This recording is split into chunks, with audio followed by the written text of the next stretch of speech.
attacks in Paris on Friday the 13th, the Muslim community strives to clarify that Islam does not equate to terrorism.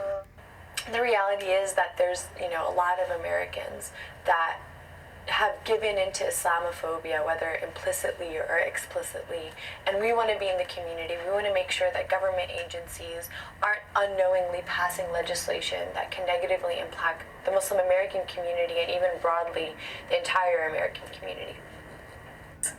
It's really scary to hear the rhetoric that's in the mainstream right now, especially when, from a rational perspective, you understand that there's 1.7 billion Muslims.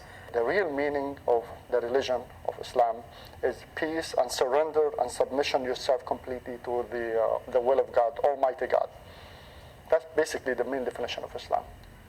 Do you have terrorists that claim to be Muslims? Yes, absolutely. But our religious scholars, like the fundamental truth of our faith, entirely oppose and challenge everything that these people are doing. The Quran says that if you kill one person, it's as if you killed all of mankind. And I think that any faith institution or any faith ideology opposes and challenges the premise of terrorism and violence.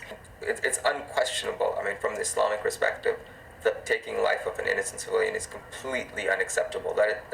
You've left the fold of Islam and you've entered, you've guaranteed for yourself the hellfire by doing that. There's no question about it. So the Muslim community is completely against it, and it's beyond condemnation. I mean, what Daesh is a cancer, and I wouldn't even call it an Islamic cancer, because what they've done is it's barbaric. It's been, so many years that this community has been here for many years. We're not strange for the Tampa community in general. We have been here for many years, helping and extending hands, to those who need it, So I wouldn't expect, someone or think, someone, who has been driving by every day and he see that wonderful, peaceful place, and he thinks something evil or plans something evil. I hope so, Besides, we just, like I said at the beginning, that's the real meaning, of Islam. You do the best you can, but at the end, we submit and we surrender completely to the will of God. Whatever is meant to happen will happen.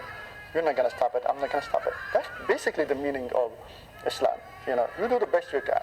In Tampa, Florida, Kevin Coleman, Hawk TV News.